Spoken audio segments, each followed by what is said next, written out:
Hello everyone, myself Rahul Kumar Sen. Now today we are going to start numerical problem on crushing of network. In our previous lecture, we discussed basic theory in crushing of network. So now we are taking numerical. So numerical is like that. Following are the activity along with the normal as well as crush cost and time crush. Indirect cost per day for the project is 500. So find out critical path and normal project duration and associated cost, right? And second one, find the optimal duration and minimum project cost. So table is given here, right? So activity 1 to 2, right? So normal cost and crush cost, that means normal time and crush time. So 1 to 2 activity where normal time is 3 days and associated cost 3000, right? And crush, if you are crushing activity 1 to 2, then it takes 2 days and cost will be 4000. Similarly, from 2 to 3 activity, 2 to 4 activity, 2 to 5 activity, 3 to 5 activity to 7 to 8 activity where normal cost, normal time as well as crush time and crush cost which are given in this table. ठीक है, जैसे कि आपको यहाँ पर table में दे रखा है कि एक्टिविटी है जिसमें नॉर्मल टाइम और कॉस्ट गिवन है और उसके साथ साथ क्रॉस कॉस्ट और टाइम भी गिवन है. ठीक है, अब कैसे, जैसे कि कोई भी एक्टिविटी, जैसे कि लास्ट टाइम मैंने आपको थ्योरी में बताया था कि क्रशिंग मीन्स आप कोई भी नेटवर्क डायग्राम ड्रॉ करते हो. ड्रॉ करने के बाद जब आप उसकी एक्टिविटी में कोई भी एक्टिविटी होती है उसको क्रश करते हो. क्रश करने के बाद क्या होता है कि उसका जो नॉर्मल टाइम है उससे क्रश टाइम क्या होता है, कम हो जाता है, लेकिन उसके साथ साथ उसकी कॉस्ट भी क्या हो जाती है, बढ़ जाती है. अब हमें प्रॉब्लम को सॉल्व करना है क्योंकि प्रॉब्लम गिवन है. जैसे कि मैंने आपको अभी बताया कि इस प्रॉब्लम में हमको दो चीज फाइंड करना है, क्रिटिकल पाथ फाइंड करना है. ठीक है, क्रिटिकल पाथ फाइंड करना है. दैट मीन्स आपको अगर ये प्रॉब्लम सॉल्व करनी है, दैट मीन्स आपको सीपीएम तो आना ही चाहिए. विदाउट सीपीएम हम क्रशिंग ऑफ नेटवर्क की कोई भी प्रॉब्लम को सॉल्व नहीं कर सकते हैं. ठीक है, तो सबसे जो पहली जो चीज जो इसमें पूछी है, critical path and normal project duration and associated cost. तो सबसे पहले हमारे पास यहाँ पर जो एक्टिविटी है, एक्टिविटी में क्या है आपके पास 1 to 2 एक्टिविटी तो 7 to 8 मीन्स टोटल कितनी एक्टिविटी 1 2 3 4 5 6 7 8 9 10. तो 10 एक्टिविटीज है. अब 10 एक्टिविटीज में जो नॉर्मल टाइम है और उसके साथ एसोसिएटेड जो कॉस्ट है. ठीक है, तो अब हमें क्या करना है, सबसे पहले क्रिटिकल पाथ फाइंड करना है. तो क्रिटिकल पाथ फाइंड करने के लिए हमें सीपीएम मेथड जो हमने लास्ट टाइम पढ़ी उसी के बेस पर हमें करना पड़ेगा. अब हमें पहले जो टाइम है वो नॉर्मल टाइम कंसीडर करना पड़ेगा इनिशियल में, और कॉस्ट चूंकि ये क्या है, अब आपको मैंने लास्ट टाइम भी बताया था कि कॉस्ट दो तरह की होती है, एक होती है डायरेक्ट कॉस्ट और एक होती है इनडायरेक्ट कॉस्ट. तो अगर मैं बात करूं इस प्रॉब्लम में, तो इनडायरेक्ट पर डे के लिए कितना हो रहा है 500. मतलब प्रोजेक्ट जितने भी दिन में अपना कंप्लीट करता है, पूरा जो भी जो प्रोजेक्ट में जो भी एक्टिविटी अपनी टास्क कंप्लीट करती है पर्टिकुलर कितने भी दिनों में, तो हर एक दिन में जो इनडायरेक्ट कॉस्ट वो कंज्यूम होगी 500 रुपीज़, राइट. और उसके साथ साथ अब हम ये देखते हैं कि अगर पूरी प्रोजेक्ट को बनने के बाद जब कंप्लीट होता है तो टोटल कॉस्ट कितनी कंज्यूम होती है, तो नॉर्मल कॉस्ट को हम कंसीडर करेंगे. अब हमें क्या करना है, क्रश करना है. तो क्रश कैसे करना है तो वो आपको मैं न्यूमेरिकल में सॉल्व करते हुए बताऊंगा. तो सबसे पहले मुझे डायग्राम ड्रॉ करना पड़ेगा नेटवर्क का. तो नेटवर्क का डायग्राम ड्रॉ करने के लिए मुझे क्रिटिकल पाथ फाइंड करना पड़ेगा. तो क्रिटिकल पाथ फाइंड करने के लिए मुझे सबसे पहले यहाँ पर एक्टिविटी आपके पास जो दे रखी है, ठीक है, 1 to 2 एक्टिविटी और 2 to 3 एक्टिविटी. तो फर्स्ट स्टार्टिंग में अगर हम बात करें तो नेटवर्क डायग्राम की, तो नेटवर्क डायग्राम कैसे ड्रॉ करोगे आप, ये आपका 1 से 2, तो 1, 1 से 2, ठीक है। अब 2 से 3 और 2 से 4, तो ऑब्वियस सी बात है 2 से 3 भी एक एक्टिविटी होगी और 2 से 4 भी एक एक्टिविटी होगी। यहां से हमने निकाल दिया इसको, राइट। उसके बाद 2 to 5, ठीक है, 2 to 5 भी है, तो 2 to 5 ये ले लिया हमने। उसके बाद 3 to 5, राइट, तो 3 to 5, तो देखिए 3 to 5 यहां से निकल जाएगी,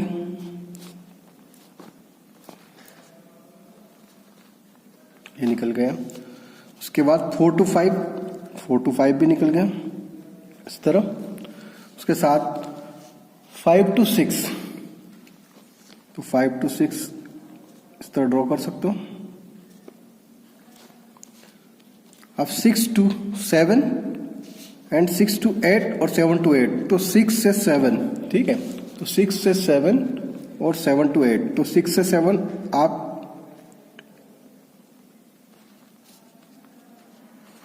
इस तरह ले सकते हो। अब 6 to 8 भी है और 7 to 8 भी है, तो हम इस तरह ले सकते हैं, 6 से भी 8 और 7 to भी 8, ठीक है, मतलब 6 to भी 8 और 7 to भी 8। तो हमें हर एक एक्टिविटी के बेस पर हमने ये नेटवर्क डायग्राम ड्रॉ कर दिया। अब यहाँ पे हम टाइम भी मेंशंस करेंगे। एक्टिविटी 1 to 2 में जो नॉर्मल टाइम है वो कितना लग रहा है? नॉर्मल टाइम है जो हमारा 1 to 2 एक्टिविटी में वो है 3 days। 2 to 3 में कितना टाइम लग रहा है? 3 days। 2 to 4 में 7 days और 2 to 5 में 9 days। 3 to 5 में 5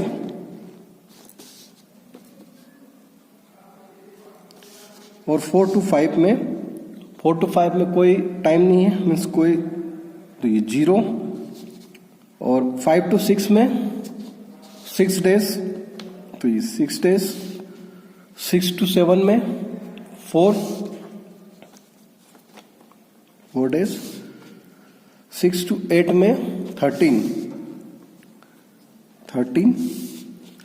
और 7 to 8 में 10, तो ये 10। तो इस तरह हमने हमारा नेटवर्क डायग्राम ड्रॉ कर दिया है। अब सबसे पहले हमें जो टास्क करना है वो ये कि हमने जो प्रॉब्लम था हमारा, ठीक है, तो इसमें सबसे पहले हमें क्रिटिकल पाथ फाइंड करना है। तो क्रिटिकल पाथ फाइंड करने के लिए सबसे पहले हमें जो इसके फॉरवर्ड कैलकुलेशन और बैकवर्ड कैलकुलेशन उस पर ध्यान देना होगा। तो फॉरवर्ड कैलकुलेशन जैसे कि आप करते आ रहे हो, इनिशियल कोई है इसमें तो वो 0, ठीक है। तो 2 पर देखेंगे तो 0 + 3 दैट मीन्स 3, राइट। उसके बाद 3 + 3 दैट मीन्स 6। अब हम फोर्थ वाली उस पे जाते हैं तो 3 + 7 दैट मीन्स 10। अब देखिए 10 + 0, राइट, 3 + 9 12 और 6 + 5, राइट। तो 6 + 5 कितना होता है आपका? 6 + 5 होता है आपका 11 और 9 + 3 12 और आपका 3 + 7 कितना होता है 10। तो देखिए 3 + 7 10, 3 + 9 12 और 6 + 5 इज 11। तो सबसे मैक्सिमम वैल्यू लेंगे तो वो कितनी हो जाएगी आपकी? 12, ठीक है। अब यहां से देखिए 6 पर आप देखते हैं तो 12 + 6 तो ये होता है हमारा 18 और 18 + 4 तो ये होता है हमारा 22, राइट। और 22 + 10 32 और 18 + 13 31। तो 31 और 32 बिगेस्ट वैल्यू हम कंसीडर करेंगे 32। तो देखिए ये फॉरवर्ड कैलकुलेशन हमने इनिशियल से लिया एंड तक, तो ये कितना हुआ 32। अब बैकवर्ड कैलकुलेशन तो 32 लेटेस्ट, 32 के बाद 32 में से 10 तो ये कितना हो जाएगा 22, राइट। 32 में से 13 तो ये कितना हो जाएगा आपका 18, ठीक है।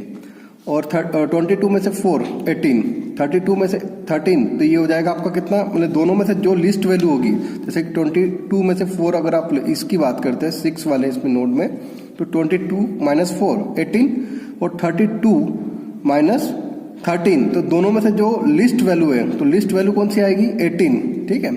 अगर हम इसको कंसीडर करेंगे तो ये 19 होती, तो 19 और 18 में से लिस्ट कौन सी रहेगी 18, तो हमने 18 लिखा। उसके बाद 5 में देखेंगे तो 18 माइनस 6 12 और 12 minus 0 that means 12।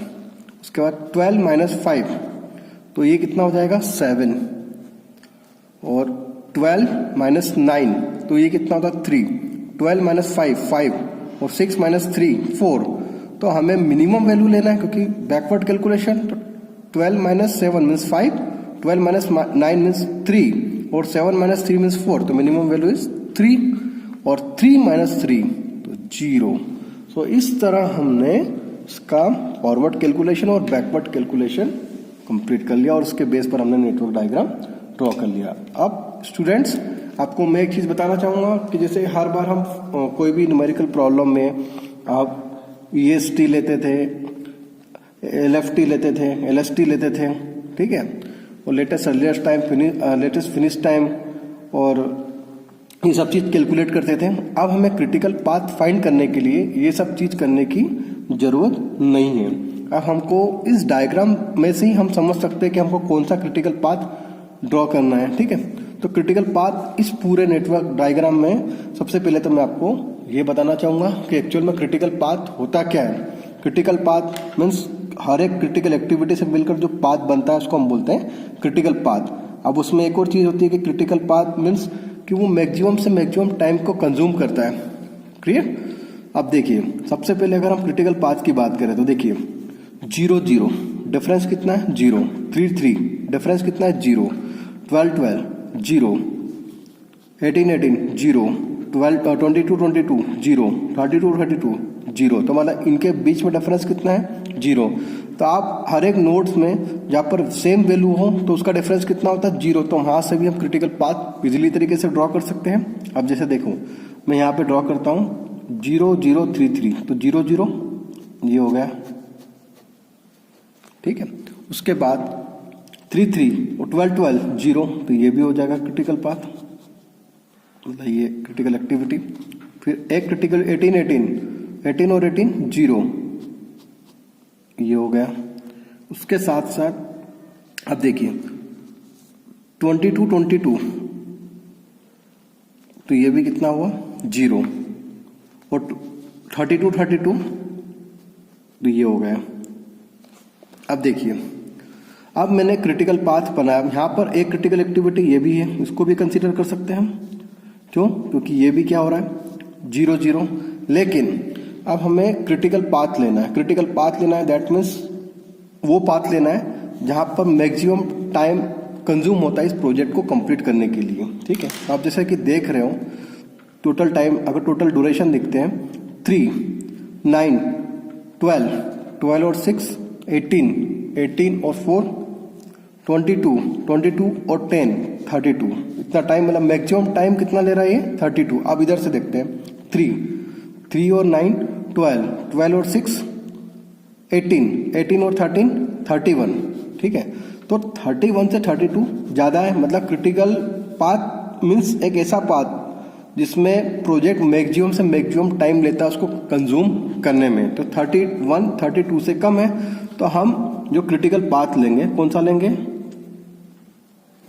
Critical path जो लेंगे हमारे क्वेश्चंस में, मतलब इस डायग्राम में, तो वो हो जाएगा आपका 1 2 2 2 2 5 5 2 6 6 2 7 और 7 2 8। एक पाथ वैसे और भी मिलता है 1 2 2 2 2 5 5 2 6 6 2 8, ये भी ले सकते हैं। लेकिन ये इसका जो क्रिटिकल टोटल ड्यूरेशन है, अब इसका टोटल ड्यूरेशन कितना आ रहा है 32 डेज, तो हम इसको ही कंसीडर करेंगे। अगर दूसरा क्रिटिकल पार्ट कंसीडर करते हैं तो 3 9 12 12 6 18 18 और 13 31, तो 31 को हम कंसीडर नहीं करेंगे। हम मैक्सिमम टाइम जिसमें कि प्रोजेक्ट आपका कंप्लीट हो रहा है उसी को कंसीडर करेंगे। तो कितना हो रहा है ये 32, ठीक है।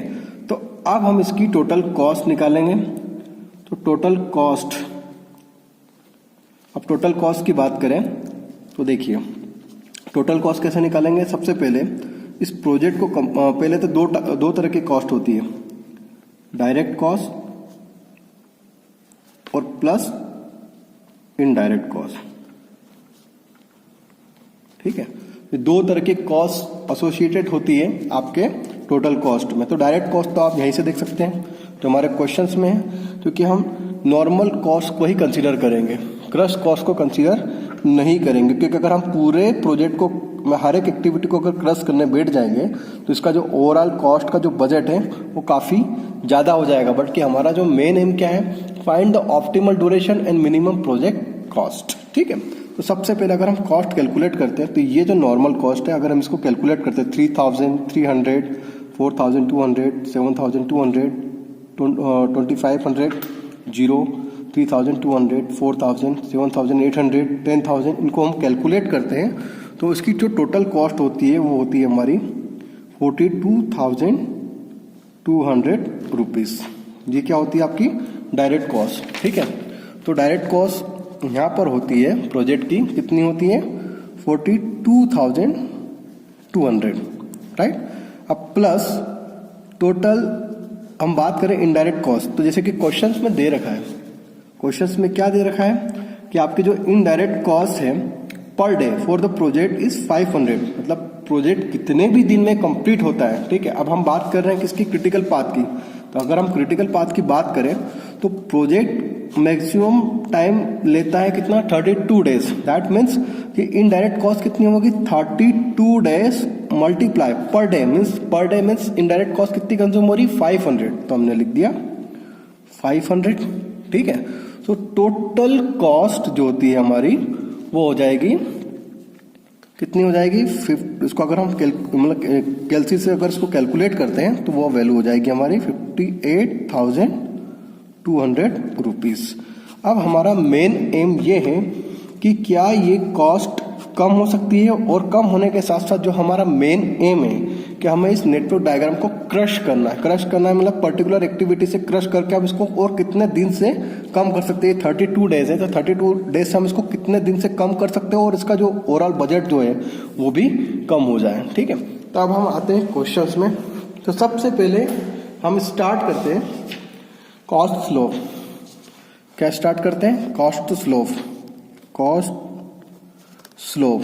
अब जैसे कि आपको पता है कॉस्ट स्लोप का फॉर्मूला क्या होता है, cross cost, right, minus normal cost upon normal time minus crush time, ठीक है। तो इसको हम फॉर्मूले के बेस पर लिखना चाहें CC minus CN upon TN minus TC। तो ये कॉस्ट स्लोप का हमारा फॉर्मूला हो गया। अब एक और चीज़ मैं आपको बताना चाहूँगा। अब चूंकि इस प्रोजेक्ट में आप देख रहे हो कि हमारे पास 10 एक्टिविटीज़ हैं। अगर हम 10 एक्टिविटीज़ में ये कॉस्ट स्लोप जो है वो अगर 10 एक्टिविटीज़ में अगर हम अप्लाई करते हैं तो हम ये पाते हैं कि हमारे जो प्रोजेक्ट की जो टोटल कॉस्ट जो अभी हमने टोटल निकाली कितनी आ रही 58,200, तो इससे तो बहुत ज़्यादा हो जाती है। तो हम कोई एक ऐसी ट्रिक्स का यूज़ करें जिससे हम इसकी कॉस्ट को भी कम कर सकते हैं और इसके दिन को भी कम कर सकते हैं। जैसे कि आप जानते हो कि क्रिटिकल एक्टिविटी के अलावा यहाँ पर ये जो दूसरी एक्टिविटी है ये क्या है आपकी नॉन क्रिटिकल एक्टिविटी है।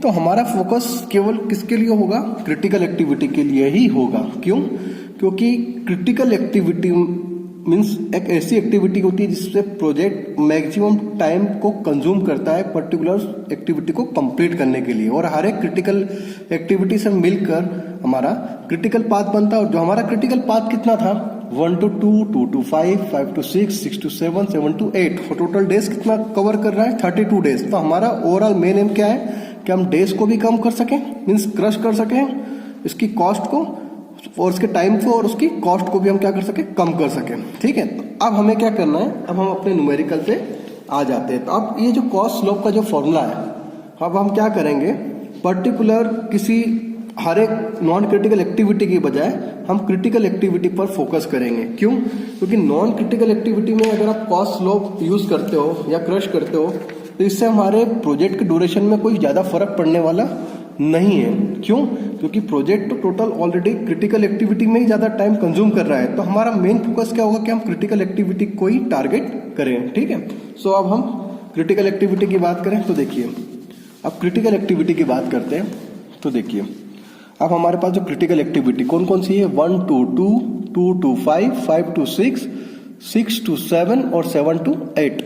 तो अभी हमने जो क्रिटिकल पाथ लिया वो कौन सा लिया है, 1 to 2, 2 to 5, 5 to 6, 7 to 8। तो टोटल कितने, 32 डेज। तो आपको इसको डेज को कम करना है। अब मैंने यहाँ पर एक टेबल बना ली। अब देखिए, अब फॉर्मूला है हमारे पास, आप जानते हो कि कॉस्ट स्लोप का फॉर्मूला क्या होता है, कॉस्ट स्लोप। तो कॉस्ट स्लोप का फॉर्मूला तो आपको पता ही है, C C minus C N upon T N minus T C. ठीक है, अब हम अगर मैं बात करूं एक्टिविटी 1 to 2 के लिए, किसके लिए बात करता हूं, एक्टिविटी 1 to 2 के लिए कॉस्ट स्लोप फाइंड करना है मुझे। ठीक है, तो कॉस्ट स्लोप कितना हो जाएगा, देखिए, तो देखिए कॉस्ट स्लोप अगर मैं सीसी की बात करूं तो क्रश कॉस्ट कितनी है 4000 माइनस नॉर्मल कॉस्ट कितनी है 3000 अपॉन नॉर्मल टाइम कितना है 3 और क्रश टाइम कितना है 2, तो 3 माइनस 2, तो आपका कितना हो जाएगा ये 1000। ठीक है, तो कॉस्ट स्लोप एक्टिविटी 1 to 2 के लिए कितना आएगा आपका 1000, तो मैंने यहां पर लिख दिया 1000। उसी तरह 2 to 5 के लिए भी कर सकता हूं वही फॉर्मूले में, तो वो कितना हो जाएगा 8100 माइनस 7200 अपॉन 9 माइनस 7, तो 900 अपॉन 2, तो ये हो जाएगा आपका 450। तो cost slope for activity 2 to 5 के लिए कितना हो जाएगा 450। उसी तरह 5 to 6 के लिए कितना हो जाएगा 4100 माइनस 3200 मीन्स 900 और अपॉन 6 माइनस 2 मीन्स 2, तो ये भी हो जाएगा 450। और उसके बाद 6 to 7 एक्टिविटी के लिए जो कॉस्ट स्लोप होगा वो हो जाएगा 4700 माइनस 4000 दैट मीन्स 700 और अपॉन 1, 4 माइनस 3 मीन्स 1, तो ये हो जाएगा 700। और ये लास्ट में जो कॉस्ट स्लोप होगा 12000 माइनस 10000 मीन्स 2000 और अपॉन 1, तो ये हो जाएगा आपका 2000। तो देखिए हमने हर एक क्रिटिकल एक्टिविटी के लिए कॉस्ट स्लोप फाइंड कर लिया है। अब मैं आपको एक चीज बताना चाहूंगा कि आपने कॉस्ट स्लोप तो फाइंड कर लिया है, अब हमें क्या करना है कि कॉस्ट स्लोप में भी, अब जैसे कि activity 1 to 2, 2 to 5, 5 to 6, 6 to 7, 7 to 8, अब जो कॉस्ट स्लोप है 1000, 450, 450, 700, 2000, तो अब हमें ये फोकस करना है कि ऐसी कौन सी क्रिटिकल एक्टिविटी है जहां पर कॉस्ट स्लोप मिनिमम हो, तो पहले हम उसको फोकस करते हैं। तो 2 to 5 की बात करें तो देखिए 2 to 5 में जो हमारा कॉस्ट स्लोप कितना है 450। ठीक है, तो 450 आपका फर्स्ट कॉस्ट स्लोप है, तो पहले अप्लाई करेंगे किसके लिए, क्रशिंग 2 to 5 एक्टिविटी के लिए। ठीक है, तो अब हम नेक्स्ट जो डायग्राम बनाएंगे नेटवर्क डायग्राम का, जो मैंने ये नेटवर्क डायग्राम बनाया इसको मैं वापस कॉपी कर लूंगा। ठीक है, अब देखिए सबसे पहले मैं डायग्राम से देख सकता हूं कि अगर मेरे पास ये जो नेटवर्क डायग्राम है, अब मैं 2 to 5 एक्टिविटी की बात करूं, किसकी 2 to 5 एक्टिविटी की बात करूं तो कॉस्ट स्लोप कितना आ रहा है 450 आ रहा है। तो 450 को मैं क्या करूंगा सबसे पहले कि टोटल नॉर्मल टाइम कितना है इसका 9 और क्रश टाइम कितना है 7, तो 9 और 7 के बीच का डिफरेंस कितना है 2, मीन्स टोटल कॉस्ट कितनी हो रही 2 to 5 एक्टिविटी में 7200। और जब इसको अगर मैं क्रश करता हूं तो इसकी कॉस्ट कितनी बढ़ जाती है 8100, राइट। तो ये चीज तो पता है कि 9 और 7, तो इन दो के बीच का डिफरेंस कितना है 2 डेज का डिफरेंस होता है। तो क्या मैं इसको 2 डेज से क्रश कर सकता हूं, ठीक है, और अगर कर सकता हूं कैसे कर सकता हूं, अब देखिए अगर मान लो मैं इसको दूसरे पेज पे बना देता हूं, तो जिससे आपको इसको कॉपी कर लेता हूं, जिससे आपको जल्दी समझ में आ जाएगा।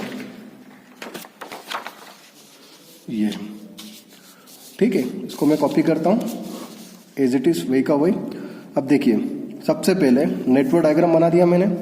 अब यहाँ पे मैंने क्या देखा है कि अगर मैं इसको 2 to 5, 9 और 7 के बीच का डिफरेंस कितना है 2 डेज। अगर 2 डेज से मैं इसको क्रश करता हूँ, कितने डेज से क्रश करता हूँ, मतलब एक्टिविटी 2 to 5 मीन्स 2 डेज से अगर मैं इसको क्रश करता हूँ तो क्या ये पॉसिबल है? देखिए अब ये कितना है 9, अगर 2 डेज से क्रश करता हूँ तो ये कितना हो जाएगा, ये हो जाएगा मेरा 7। ठीक है, अगर ये 7 होता है तो क्या ये देखो 3, 7, 10 और 6, 16 और 4, 20 और 10, ये हो जाएगा 30। ठीक है, अब उसके साथ मैं ये बताना चाहूँगा कि ये तो हो रहा है टोटल, अगर मैं 2 डेज से उसको रिड्यूस करता हूँ तो ये टोटल कितना हो जाता है 30 हो जाता है। अब इसके साथ में पैरेलल में जो नॉन क्रिटिकल एक्टिविटी है, अब ये भी देखूंगा कि ये non critical activity critical activity में है या इस क्रिटिकल एक्टिविटी से ज़्यादा टाइम कंज्यूम हो रहा है, तो हम इधर भी कैलकुलेट करते हैं। 3, 6, 6, 5, 11, 6, 17 और 13, 30 तो कोई दिक्कत नहीं, क्योंकि ये क्रिटिकल एक्टिविटी और नॉन क्रिटिकल एक्टिविटी इसकी अगर वैल्यू बराबर है तो कोई प्रॉब्लम नहीं है। अब इधर देखते हैं 3, 7, 10, 0, 16, 4, 20 और 10, 30 तो भी कोई प्रॉब्लम नहीं कि ये non critical activity critical activity में कन्वर्ट, तो भी मुझे कोई प्रॉब्लम नहीं। अब मैं इधर देखता हूँ 3, 6, 5, 11 और 6, 17 और 4, 21 और 10, अब ये हो जाएगा 31। तो अब ये हम क्या देख रहे हैं कि अगर मैं इसको 2 डेज से क्रश करता हूं तो ये जो एक्टिविटी है 1 to 2, 2 to 3, 3 to 5, 5 to 6, 6 to 7 और 7 to 8, तो इसका जो टोटल ड्यूरेशन है वो जो मैंने अभी यहाँ पे 2 दिन से उसको क्रश किया उससे क्या हो जाता है, ज़्यादा हो जाता है। तो मतलब मेरा मेन काम क्या है कि मैं इसको उतने ही दिन से क्रश कर सकूं जिससे ये दूसरी non critical activity critical activity से ज़्यादा ना हो पाए। एक बार मैं और फिर से बताना चाहूँगा कि ये जो क्रिटिकल एक्टिविटी अगर मैं इसको 2 डेज से क्रश करता हूँ तो ये टोटल ड्यूरेशन कितना हो जाता है 30 होता है। तो उसके साथ में ये दूसरी नॉन क्रिटिकल एक्टिविटी है, ये क्रिटिकल एक्टिविटी से क्या हो जाएगा, ज़्यादा हो जाएगा। मतलब हमारा मेन काम क्या है कि हमने जो प्रोजेक्ट में एक क्रिटिकल एक्टिविटी निकाली तो उसका मतलब तो ये कि इतना टाइम मैक्सिमम से मैक्सिमम टाइम उतना पाथ तो ले ही रहा है उस प्रोजेक्ट को कंप्लीट करने में। लेकिन अगर मैं साथ में उसको 2 दिन से रिड्यूस करता तो दूसरी जो नॉन क्रिटिकल एक्टिविटी वो भी क्रिटिकल एक्टिविटी के बराबर या उससे ज़्यादा हो गई तो प्रॉब्लम है। तो मैं इसको 2 दिन के बजाय रिड्यूस करने की बजाय मैं इसको 1 दिन से ही 1 डेज से ही रिड्यूस करूंगा। ठीक है, तो इसको मैं पहले तो इसका टाइमिंग लिख देता हूँ 3, तो 9 की बजाय मैं अब कितना लिख दूंगा यहाँ पे, अब यहाँ पर 3 और जो 2 to 5 में जो टाइम मैंने यहाँ पर कितना 9 लिखा था तो मैं इसको 1 दिन से ही रिड्यूस करूंगा। ठीक है, कितने दिन से रिड्यूस करूंगा, 9 था तो उसको मैंने 1 दिन से ही रिड्यूस किया है। ठीक है, 8, उसके बाद में बाकी का टाइमिंग तो सेम 7, फिर आपका 3, 0, फिर आपका 5, 6, 4, 13, 10। ठीक है, अब मैं वापस से इसको वही के वही स्टेप्स करूंगा।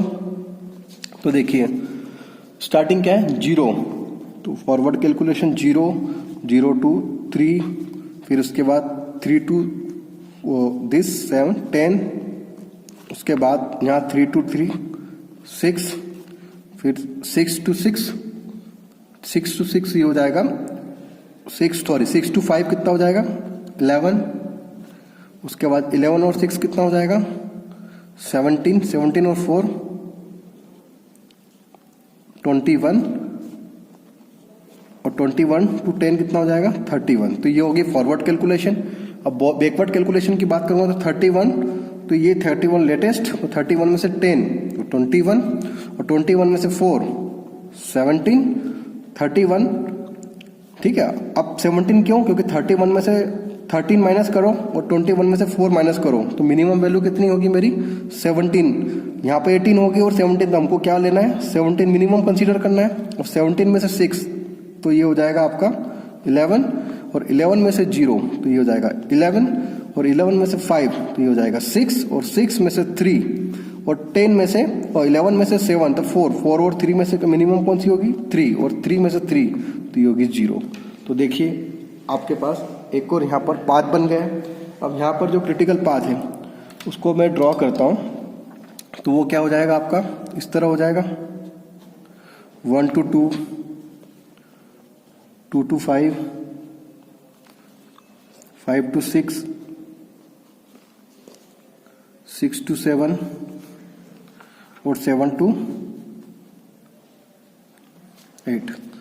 अब ठीक है, अब हम टोटल कैलकुलेशन देखते हैं। तो टोटल ड्यूरेशन कितना होगा 3, 8, 3 और 8 कितना हुआ 11, 11 और 6 कितना हुआ 17, 17 और 4 कितना हुआ 21, 21 और 10 कितना हुआ 31 डेज। तो टोटल जो उसका क्रिटिकल पाथ है वो क्या हो जाएगा 1 to 2, 2 to 5, 5 to 6, 6 to 7, 7 to 8 means 31 days. अब देखिए हम टोटल कॉस्ट फाइंड करते हैं। अब टोटल कॉस्ट कैसे फाइंड करेंगे जो हमारे पास है। सो टोटल कॉस्ट फाइंड करते हैं, तो डायरेक्ट कॉस्ट तो आपकी जो एज यूजुअल वही रहेगी 42,200 रुपीज, ठीक है। प्लस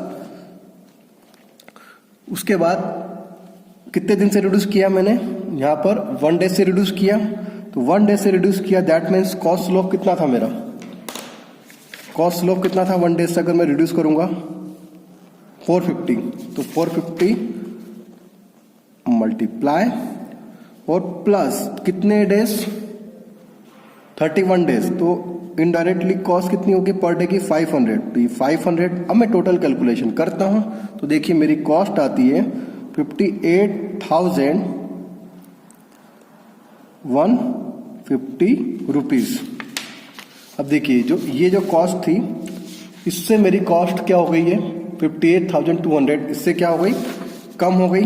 तो मेरा जो क्रशिंग है स्टेप नंबर 1 जो मैंने क्रश किया किसके लिए एक्टिविटी 2 और 5 के लिए, वो क्या है सक्सेस हो गया। कितने दिन के लिए 1 डेज के लिए, ठीक है। तो ये हो गया 58,150। अब उसके बाद वापस से मैं कॉस्ट स्लोप पे आऊंगा। अब ये कॉस्ट स्लोप तो मैंने कंप्लीट कर दिया। उसके बाद जो नेक्स्ट कॉस्ट स्लोप जो कि स्मॉलेस्ट कॉस्ट स्लोप, उसके बाद कौन सा है 450 के बाद, ऑब्वियस सी बात है कि ये भी कितना कॉस्ट स्लोप है 450। तो देखिए अब मुझे नेटवर्क को कौन सी एक्टिविटी के लिए क्रश करना है 5 to 6 एक्टिविटी के लिए मुझे क्रश करना है। मतलब कितने दिन से क्रश करना है 6 to 4, मतलब दो दिन से उसको मुझे रिड्यूस करना है। अब मैं ये देखूंगा क्या ये 2 डेज से रिड्यूस हो पाएगा या नहीं, तो उसके लिए मुझे आगे देखना पड़ेगा। तो देखिए सबसे अगर मैं इसको 2 डेज से रिड्यूस करता हूं तो इससे मेरे टोटल क्रिटिकल पाथ पे दूसरे नॉन क्रिटिकल एक्टिविटी में फर्क पड़ता है कि नहीं पड़ता, उससे पता चल जाएगा। तो देखिए ये है आपका 5 to 6 दैट मीन्स मैं इसको अगर 2 डेज से रिड्यूस करता हूं तो ये कितना हो जाएगा 4। तो मैं इसको अलग पेज पे बना देता हूं जिससे और क्लियर हो जाएगा। तो मैंने ये यहाँ पे स्टेप लिख दी, क्रशिंग फॉर एक्टिविटी 5 to 6, ठीक है। 5 to 6 मीन्स कितने दिन से रिड्यूस करता हूं 2 डेज से। अब क्या 2 डेज से रिड्यूस हो पाएगा, अब मुझे देखना है। तो सबसे पहले यहां पे देखता हूं मैं अगर 2 डेज से रिड्यूस करता हूं तो देखिए 3, 8 ये कितना हुआ 11। अब 6 की बजाय अगर मैं इसको 4 करता हूं 3, 8, 11 और 4 कितना हो जाएगा 15 और 4 19 और 10 ये हो जाएगा 29। अब मैं इधर दूसरे के लिए भी दूसरी क्रिटिकल नॉन क्रिटिकल एक्टिविटी के लिए भी चेक करता हूं 3, 10, 0, 4, 10 और 4, 14 और 4, 18 और 10, 28। तो कोई प्रॉब्लम नहीं, मीन्स ये जो नॉन क्रिटिकल एक्टिविटी है क्रिटिकल एक्टिविटी से कम हो सकती है, उसके बराबर हो सकती है, लेकिन उससे ज्यादा नहीं होना चाहिए। तो ये 2 दिन से मतलब 2 डेज से रिड्यूस हो सकती है। तो मैं नई मैट्रिक्स बना लेता हूं तो इससे और क्लियर हो जाएगा।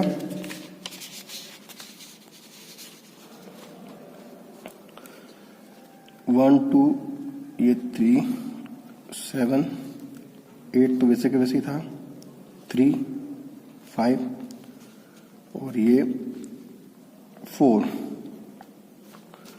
उसके बाद 4, 10, 13। अब ये 7 और ये 0। वापस से मैं वही का वही प्रोसेस करूंगा। देखिए क्या करूंगा मैं, 0 0 to 3 3 3 to 7 10 10 के बाद फिर 10 के बाद फिर इधर 3 to 3 6 6 और 4 6 और 5 11। ठीक है, क्योंकि 6 और 5 11 और 10 और 0, तो हमको मैक्सिमम वैल्यू लेना था 11 और 4, ये कितना हो जाएगा? क्योंकि अब मुझे इसको फोकस करना है, इसको, क्योंकि ये तो कितने दिन से रिड्यूस करा, 2 डेज से, तो मेरे को इसको ये वाली वैल्यू लेना है 4, तो 4, तो ये हो जाएगा 15 और 15 और 4 ये हो जाएगा मेरा 19। ठीक है, और 19 और 10 29 और 15 और 13 28, तो मैक्सिमम वैल्यू कितनी है 29, राइट। तब 29 मैक्सिमम वैल्यू, तो देखिए 29 मतलब फॉरवर्ड कैलकुलेशन तो इसका एंड 29, तो वहीं से स्टार्ट होगा, मतलब बैकवर्ड में अगर देखेंगे तो 29, फिर 29 माइनस 10, तो ये हो जाएगा 19 minus 4 15 minus 4 11 minus 5 6 11 minus 0 11 minus 7 4 और 6 माइनस 3, तो 3 मिनिमम और 3 माइनस 3 0। तो इस तरह हमने ये नेटवर्क डायग्राम। अब क्रिटिकल पाथ तो इजी बन जाएगा इसका। अब इसका क्रिटिकल पाथ कैसे बनेगा, देखिए 0 0 3 3, तो 1 to 2 है ना, 3 to 3 डिफरेंट, 0 to 0 11 to 11, फिर 15 to 15 19 to 19 और 29 to 19। ठीक है, तो देखिए ये इस तरह, ये इस तरह, ये इस तरह, ये इस तरह, ये इस तरह। ठीक है, अगर हम ये भी लेते ये भी ले सकते हैं, लेकिन हमको तो मैक्सिमम टाइम लेना है जिससे प्रोजेक्ट कंप्लीट होता है। अगर मैं इसको लेता हूँ 3 8 11 और 4 15 और 13, तो ये होता है 28, तो अब मैक्सिमम तो 29 ही हो रहा है ना, 3 8 11 और 4 15 और 4 19 और 10 29। ठीक है, तो टोटल आपका जो टाइम है वो कितना हो जाएगा, duration critical activity 1 to 2 2 to 5 5 to 6 6 to 7 7 to 8, तो ये हो गया 29 डेज। ठीक है, अब मैं टोटल कॉस्ट का एस्टिमेशन करता हूं। देखिए टोटल कॉस्ट कितना हो जाएगा, टोटल कॉस्ट हो जाएगा मेरा, जो डायरेक्ट कॉस्ट है 42,200 एज इट इज, प्लस उसके साथ इनडायरेक्ट कॉस्ट। तो अब देखिए पहले मैंने जो क्रश किया था फर्स्ट डे 1 डे से, तो 450, प्लस अभी कितने दिन से क्रश किया है 2 डेज से, तो 2 और मल्टीप्लाई कॉस्ट लोग वही 2 to 5, ये 5 to 6 450, तो 2 मल्टीप्लाई 450, और टोटल डेज कितने में कंप्लीट हो रहा है, तो plus 29 multiply indirect cost 500। So total cost जो अब हो रही है मेरी, वो हो रही है कितनी, 58,050 रुपीज। तो आप देखिए कंपैरिजन करोगे तो हमें लास्ट वाले से ये वाला अगर हम कंपैरिजन करते हैं, तो देखिए यहाँ से भी अब कॉस्ट हमें 58,150 और ये कॉस्ट देखिए 58,050, तो ये क्रश हो गया। ठीक है, अभी हमने मतलब कौन कौन सी एक्टिविटी को क्रश कर लिया, 2 to 5 को क्रश कर लिया, 5 to 6 को क्रश कर लिया, अब हमें 6 to 7 को क्रश करना है। तो 6 to 7 को क्रश करना है, दैट मीन्स 4 और 3 के डिफरेंस कितना है 1 डेज, तो इसको क्या 1 डेज से क्रश कर सकते हैं। अब हम देखते हैं चेक करके। तो देखिए पहले तो मैं यहाँ पे बताना चाहूंगा कि अगर मैं इसको क्या 1 डेज से क्रश करता हूँ, तो जो इसकी तो क्रिटिकल एक्टिविटी और जो उसकी नॉन क्रिटिकल एक्टिविटी, जो क्रिटिकल एक्टिविटी से ज्यादा होती है कम, तो यहीं से देख सकते हैं। तो देखिए अब 6 to 7 की बात कर रहा हूँ, अगर 6 to 7 को मैं 1 डेज से क्रश करता हूँ, 1 डेज से क्रश करता हूँ मतलब 4 की जगह कितना करता हूँ 3 करता हूँ, तो देखिए 3 8 11 4 15 और 3 18 और 10 28। ठीक है, उसके बाद तो ये टोटल ड्यूरेशन कितना हो जाएगा इसका 28 डेज। उसके बाद 3 6 5 11 4 15 और 13 28, कोई प्रॉब्लम नहीं कि non critical activity critical activity के बराबर है तो भी कोई दिक्कत नहीं। 3 7 10, 10 और 4 14, 14 और 4 18, 18 और 10 28, तो कोई दिक्कत नहीं, मतलब इसको हम 1 डेज से क्रश कर सकते हैं। तो मैं वापस से इसको स्टेप्स को इस डायग्राम में लिखता हूं, ठीक है, इस तरह से बना दिया मैंने। तो ये जो यहां पे सो क्रशिंग फॉर एक्टिविटी 6 to 7, तो कितने डेज, 1 डेज से मैं इसको रिड्यूस कर सकता हूं। क्यों? क्योंकि देखिए 6 to 7, 4 और 3 के बीच का डिफरेंस कितना है, 1 डेज, तो 1 डेज से इसको क्रश कर सकता हूं। तो पहले तो मैं वापस से इसकी टाइमिंग पहले 3, ये 8, ये 4 और उसके बाद 4, तो इसको